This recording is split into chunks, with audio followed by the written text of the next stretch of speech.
सबसे इम्पोर्टेंट सवाल आता है कि क्या आप नेक्स्ट 4 वीक्स में आरआरबी पीओ को क्रैक कर सकते हो। साथ ही साथ आरआरबी क्लर्क के लिए भी आपके पास 5 वीक्स का टाइम है। अब यहाँ पर आरआरबी पीओ भी है एंड आरआरबी क्लरिकल भी है, और काफ़ी बच्चे दोनों एग्ज़ाम भी फिल करते हैं और कई एक एग्ज़ाम फिल करेंगे। लेकिन अब रियल चैलेंज शुरू होता है, यहाँ पर एग्ज़ाम क्वालिफाई कैसे करना है। काफ़ी सारे ऐसे स्टूडेंट्स होंगे जिनका भी परसेंटाइल प्रीलिम्स के मॉक में 40, 50, 60 ऐसे आ रहा होगा। और ये मैं बात कर रहा हूँ परसेंटाइल की। किसकी बात कर रहा हूँ? परसेंटाइल। मैं यहाँ पर मार्क्स की बात नहीं कर रहा, क्योंकि प्रीलिम्स के मॉक्स में मार्क्स मैटर नहीं करते, सिर्फ परसेंटाइल मैटर करती है, इसको ध्यान रखो। अब मैं कुछ टेक्निक्स बताऊंगा जो आपको यूज करनी है इन नेक्स्ट 4 वीक्स में, और जहां से आपका परसेंटाइल 40 से 90 तक आराम से चले जाएगा। लेकिन मेरी बात ध्यान रखना कि ये प्रोसेस इजी नहीं होने वाला। अगर आपने मेरी बातों को फॉलो नहीं किया तो रिजल्ट भी अच्छा नहीं आएगा। अगर फॉलो अच्छे से किया तो रिजल्ट आपका 100% बहुत अच्छा आएगा और आप आराम से आरआरबीपीओ या फिर क्लरिकल क्वालिफाई कर लोगे। अब जो मैं चीजें बताने वाला हूँ उसको ध्यान से सुनना।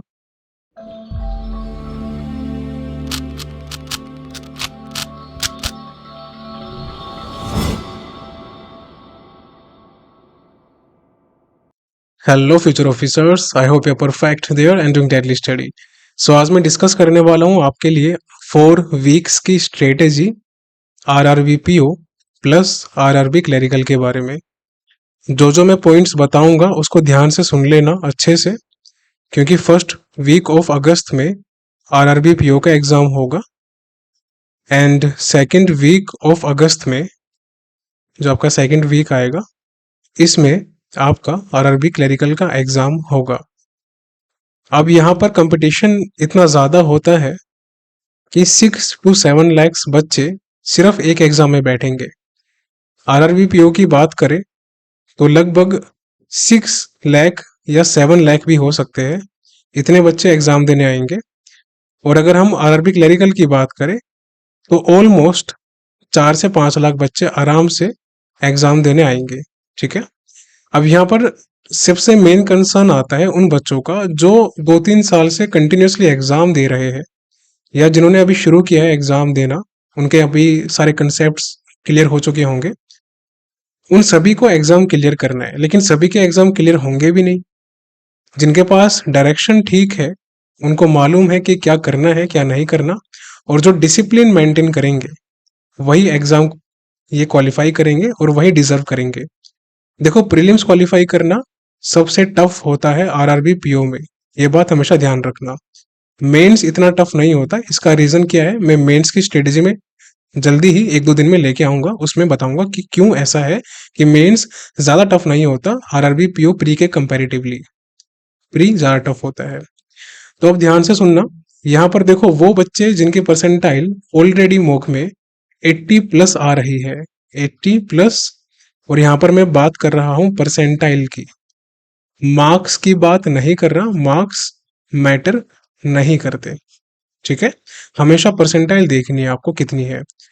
तो अगर आपकी 80+ परसेंटाइल आ रही है प्री के मॉक में आरआरबी पीओ स्पेशली, यहाँ पर मैं क्लरिकल की बात नहीं करूंगा, मॉक आपको पीओ के लगाने हैं मेनली, तो आप डेली बेसिस पे एक मॉक लगाओ, सफिशिएंट रहेगा। और जब आपका एग्जाम पास आए उससे 10 दिन पहले, 10 डेज बिफोर, आप ये मॉक 1 से इंक्रीज करके 2 या फिर 3 कर देना, सो दैट आपकी प्रैक्टिस बनी रहे। दूसरी कैटेगरी में वो बच्चे आते हैं जिनका परसेंटाइल 30, 20 भी हो सकता है, 40, 50, 60 कुछ भी आ रहा हो, इस रेंज के अंदर या इससे नीचे भी आ रहा हो। तो अभी से लेकर अगले 1 महीने तक, यानी कि 31 जुलाई तक, मेरी बातों को ध्यान से इंप्लीमेंट करना। 31 जुलाई तक डेली बेसिस पे आपको 3 से 4 मॉक लगाने हैं आरआरबी पीओ प्रीलिम्स के। क्लरिकल के मॉक टच भी मत करना, क्योंकि अगर आपने इस पे आरआरबी पीओ पे अगर आपने कमांड कर ली तो क्लरिकल आपका आराम से क्वालिफाई हो जाएगा, इसकी टेंशन मत लो। जो बच्चे स्पेसिफिकली टारगेट कर रहे हैं आरआरबी क्लरिकल को, तो मैं आप सबको बता देता हूँ ये बात कि आपको अर्थमेटिक सब चैप्टर्स करने होंगे, इनके जो बेसिक फाउंडेशन है उनसे आपको गो थ्रू करना पड़ेगा हर एक चैप्टर के, क्योंकि यहाँ पर कट ऑफ हाई जाती है। और ये पेपर इतना आसान होता है कि आप आराम से 40 मिनट के अंदर अंदर ही पूरा पेपर फिनिश कर लोगे अगर आपकी स्पीड अच्छी है तो। और कई बच्चे तो और भी कम टाइम में फिनिश कर लेते हैं। तो ये बात भी ध्यान रखो कि आरआरबी क्लैरिकल में आपको कम से कम 78 क्वेश्चन तो अटेम्प्ट करने ही पड़ेंगे। लेवल इजी आता है इसलिए कह रहा हूँ। और इसके हिसाब से कट ऑफ भी इसकी हाई जाती है, 74, 75, 76 ऐसे करके।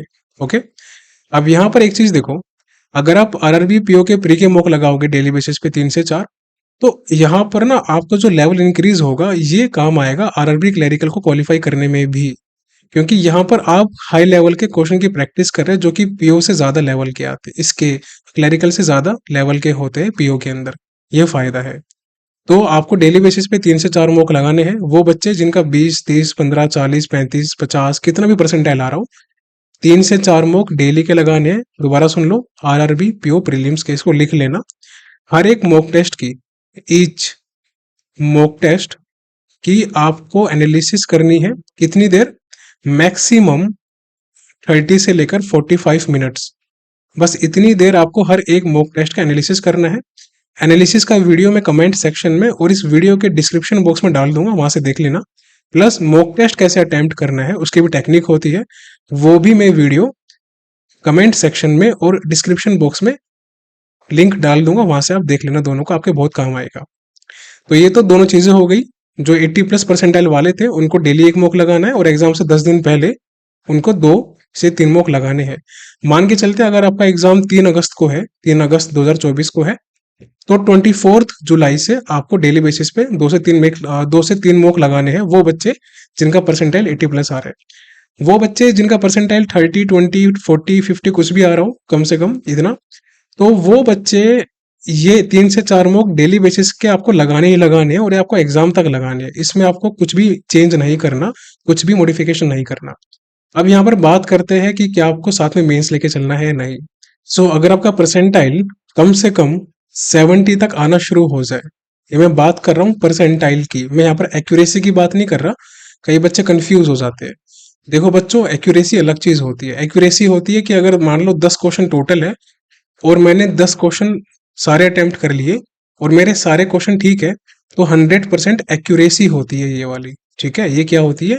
एक्यूरेसी होती है। लेकिन जो परसेंटाइल होता है उसमें क्या होता है कि अगर मान लो 1000 बच्चों ने कोई मॉक टेस्ट दिया और उनमें से मेरी रैंक अगर 100 आई है, यानी कि मैं 900 बच्चों से आगे हूं, तो मेरी 90 परसेंटाइल होगी। समझे इस बात को? तो ये परसेंटाइल होता है। तो हमेशा आपको परसेंटाइल देखनी है, वो चेक करनी है। अब उसके बाद अगर आपका परसेंटाइल 70+ आ रहा है, प्री के मॉक में आरआरबी पीओ की बात कर रहा हूं मैं, और अगर क्लैरिकल की बात करूं तो क्लैरिकल में कम से कम नहीं तो 85 परसेंटाइल आपका आना चाहिए, ये याद रखना। सो पीओ में 70 परसेंटाइल हो गया एंड आरआरबी क्लर्क में 85 परसेंटाइल हो गया। अगर इतना आपका प्री में आ रहा है तो आप करंट अफेयर्स लेके चलो साथ में अभी से, क्योंकि एग्जाम टाइम जब आपका आ जाएगा तब इतना टाइम नहीं मिलेगा कि आप इसको कवर कर सको। और साथ में इंग्लिश या हिंदी, जो भी सब्जेक्ट आप चूज करने वाले हो मेंस में, उसकी भी प्रैक्टिस करते रहो। ठीक, ये सबसे इंपॉर्टेंट है, इसको लिख लेना अगर आप इस कैटेगरी में आते हो तो। दूसरी कैटेगरी में वो बच्चे जिनका परसेंटाइल 70 से नीचे आ रहा है। अब ये कुछ भी हो सकता है, 10 भी हो सकता है, 15 भी हो सकता है, 20 भी हो सकता है, 30, 40, 50 कुछ भी हो सकता है। अगर इस रेंज में आपका परसेंटाइल आ रहा है, किसकी बात कर रहा हूं मैं? परसेंटाइल की। तो आपको मेंस की प्रैक्टिस अभी नहीं करनी, और ना ही आपको करंट अफेयर्स पे फोकस करना है। ठीक है, ये बात ध्यान रखना। लेकिन यहाँ पर आप इंग्लिश की प्रैक्टिस कर सकते हो, ये बात ध्यान रखना। इंग्लिश की बात कर रहा हूं मैं, हिंदी की बात नहीं कर रहा। हिंदी की या फिर कोई भी रीजनल लैंग्वेज जो कि आप आरआरबी पीओ या फिर क्लैरिकल मेंस में ऑप्ट करने वाले हो, उनकी प्रैक्टिस अभी आपको नहीं करनी, क्योंकि अभी आपका परसेंटाइल 70 से कम आ रहा है। इंग्लिश इसलिए करनी है ताकि आपके एसबीआई पीओ एंड क्लैरिकल और आईबीपीएस पीओ एंड क्लैरिकल में काम आ सके। ठीक, तो इंग्लिश पे काम करते रहो, और डेली बेसिस पे आपको प्री के 3 से 4 मॉक लगाने हैं। मेरी बात याद रखो, अगर 5 मॉक भी हो जाए तब भी चलेगा, कोई इशू नहीं है, लेकिन लगाते रहो। अब मॉक टेस्ट में 2-3 चीजें ध्यान रखना। आपको एक्यूरेसी को चेज नहीं करना, अभी एक्यूरेसी को चेज करना बंद करो। आपको फोकस करना है स्पीड पे, यानी कि हर एक क्वेश्चन को आपको जितना जल्दी हो सके उतना जल्दी सोल्व करने की कोशिश करनी है, चाहे वो रीजनिंग का हो या फिर वो क्वांट का ही क्यों ना हो। और आपको अगले 1 महीने तक सिर्फ आरआरबी पीओ का मॉक लगाना है। कोई भी IBPS PO, SBI PO, IBPS clerk, SBI clerk या आरआरबी क्लर्क का मॉक नहीं लगाना, सिर्फ आरआरबी पीओ पे फोकस करो। शुरू में परसेंटाइल कम आएगा, एक हफ्ता कोई दिक्कत नहीं, चलेगा। लेकिन डेली बेसिस पे 3-4 मॉक लगाते रहो। और मैंने आपको बताया था कि 30 से लेकर 45 मिनट हर एक मॉक का एनालिसिस करो। इसके बाद अगर कोई भी क्वेश्चन बच जाता है एनालिसिस में, उसको स्किप कर दो, वहां टाइम खराब नहीं करना, उसको छोड़ो। ठीक है, वहां से आगे बढ़ो, दूसरे मॉक टेस्ट पे आओ, उसको लगाना शुरू करो, फिर उसका एनालिसिस करो, फिर ऐसे आपको तीसरे मॉक टेस्ट पे आना है, देन फोर्थ मॉक टेस्ट पे आना है। ये बातें ध्यान रखना। तो एक तो मैंने बताया था आपको कि आपकी स्पीड इंपॉर्टेंट है मॉक के अंदर, इसको आपको फोकस करना है। दूसरी चीज, रीजनिंग हो या फिर क्वांट सेक्शन हो, दोनों में ही अगर कोई भी क्वेश्चन आपको डाउटफुल लगता है करते टाइम, यानी कि आपको लगता है कि आपके 2-3 मिनट वहां पर वेस्ट हो चुके हैं या 5 मिनट भी हो सकते हैं और आपसे वो क्वेश्चन नहीं बन रहा, तो समझदारी इसी में कि उस क्वेश्चन को स्किप कर दो और आगे बढ़ो। और हमेशा डुएबल क्वेश्चन पे फोकस करना है। किस पे फोकस करना है? डुएबल क्वेश्चंस जो आपके होंगे उस पे फोकस करना है। अब ये डुएबल क्वेश्चन क्या होते हैं, ये मैंने मॉक टेस्ट की वीडियो में और एनालिसिस वाली वीडियो में बताया है। कमेंट में एंड डिस्क्रिप्शन बॉक्स में डाल दूंगा, जाके देख लेना, दोनों वीडियो इंपॉर्टेंट है आपके लिए। ओके।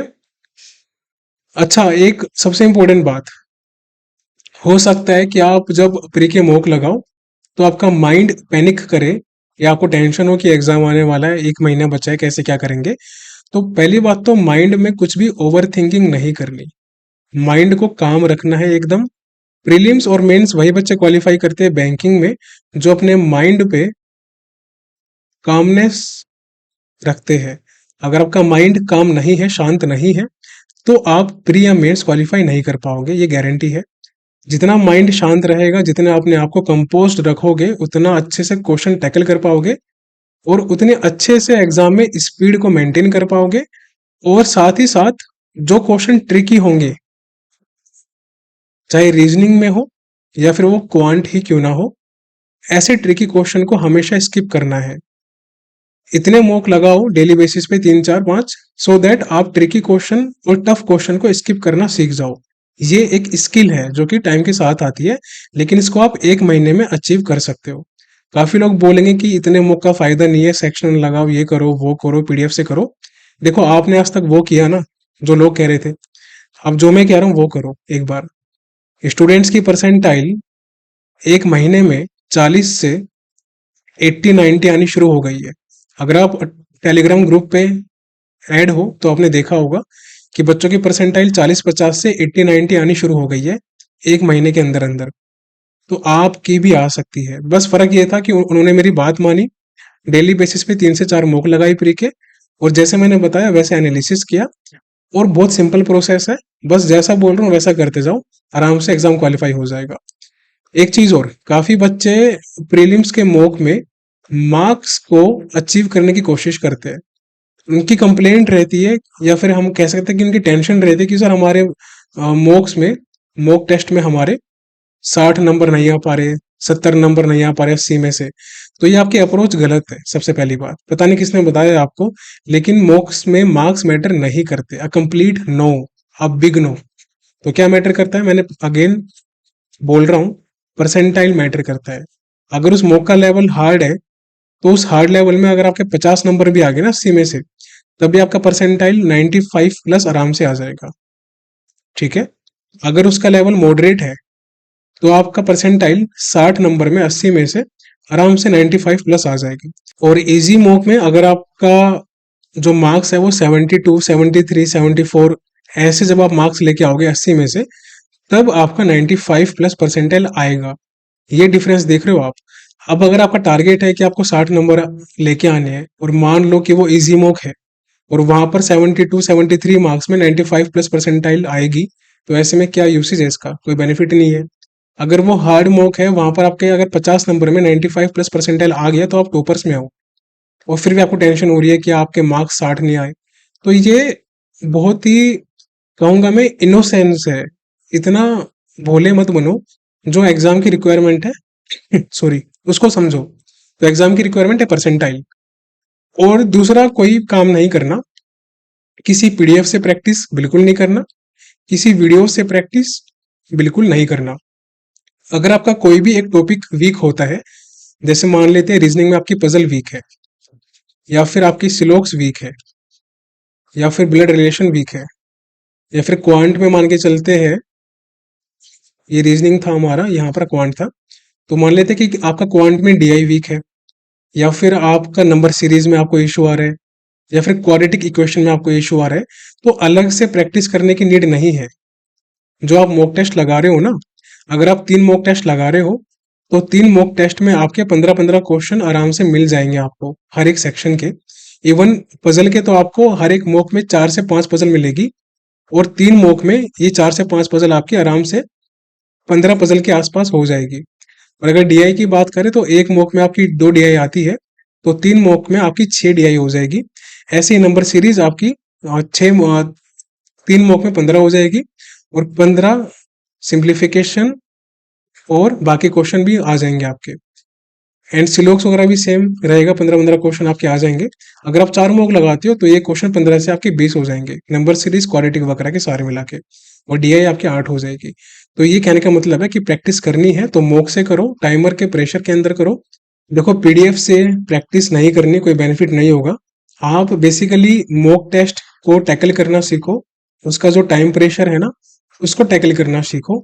तब आपके सारे एग्जाम क्वालिफाई होने शुरू हो जाएंगे। जब तक आप टाइम प्रेशर को टैकल करना नहीं सीखोगे, और डिफिकल्ट और ट्रिकी क्वेश्चन को स्किप करना नहीं सीखोगे, तब तक आप कोई भी प्री क्वालिफाई नहीं कर पाओगे।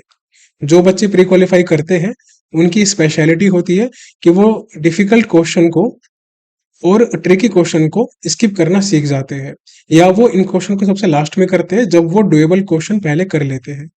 तो ये भी आपको टेक्निक अप्लाई करनी है। तो बस ये था पूरा। और उसके अलावा मैंने बता दिया है कि आपको अलग से कुछ प्रैक्टिस नहीं करनी। अगर आपके परसेंटाइल 70 से नीचे है, तो आपको सिर्फ 3 से 4 मॉक लगाने हैं, उनका एनालिसिस करना है, और इंग्लिश की प्रैक्टिस करनी है अगले 1 महीने तक, एग्जाम तक, प्री तक। उसके बाद मेंस आराम से कवर हो जाएगा। ज्यादा टेंशन मत लो, मेंस करवा देंगे। बस जैसा कहूंगा वैसा फॉलो करते रहो। अगर आपकी परसेंटाइल 70 से ऊपर आ रही है, तो फिर आप करंट अफेयर्स साथ में लेके चलो, और कंप्यूटर भी साथ में कर सकते हो, ये तो मैं भूल ही गया था। लेकिन जो बच्चे जिनकी परसेंटाइल 70 से नीचे आ रही है, आपको कंप्यूटर नहीं करना अभी। ये प्री के बाद करना, पहले प्री में अच्छा बेस्ट दे के आओ, तभी इसका बेनिफिट होगा। अदरवाइज का कोई यूज नहीं है, ये कंप्यूटर का सब्जेक्ट रखा रह जाएगा आपका। तो उम्मीद करता हूँ आपको चीजें समझ में आई होगी कि क्या करना है, कैसे करना है। बहुत सिंपल बताया मैंने, इसके अलावा कुछ भी ऐसा नहीं है जो कि पता नहीं उसमें क्या ही होगा। जो चीजें हैं, जो कि रिक्वायरमेंट है, बस वो फॉलो कर लो, एग्जाम आपका क्वालिफाई हो जाएगा। सेल्फ बिलीफ हमेशा खुद में रखना। जाते जाते एक इंपॉर्टेंट लेसन लेते जाओ। सेल्फ बिलीफ अगर आपने खो दिया कि मेरे से नहीं हो पाएगा, तो बेशक से आप कितना ही एफर्ट कर लो, आप नहीं कर पाओगे। ये बात याद रखना। लेकिन अगर आपकी परसेंटाइल अगर आज 30 भी है ना, परसेंटाइल की बात कर रहा हूं मैं, और अगर आप में सेल्फ बिलीफ है, तो ये 30 परसेंटाइल आप 1 महीने में 90 भी ला सकते हो। मेरी बात याद रखना, बच्चों के आते हैं। ये कोई ऐसी बात नहीं कह रहा जो कि अनअचीवेबल है, ये अचीवेबल बात है, पॉसिबल है, इम्पॉसिबल नहीं है। लेकिन करना पड़ेगा। सेल्फ बिलीफ के साथ एफर्ट को ऐड कर दो। 3 से 4 मॉक लगाओ, और फिर देखना इसका मैजिक क्या आता है। जो भी बच्चे इस वीडियो को देख रहे हैं, 10 दिन बाद अपने प्रोग्रेस के अपडेट देना कमेंट सेक्शन में या फिर टेलीग्राम ग्रुप में। और बाकी मेंस के रिगार्डिंग मैं अलग से स्ट्रेटेजी लेके आऊंगा, 1-2 दिन में उसको देख लेना, और वो अप्लाई करना। सो मिलते हैं जल्दी अगले लेक्चर में। अभी के लिए bye bye, take care and see you soon.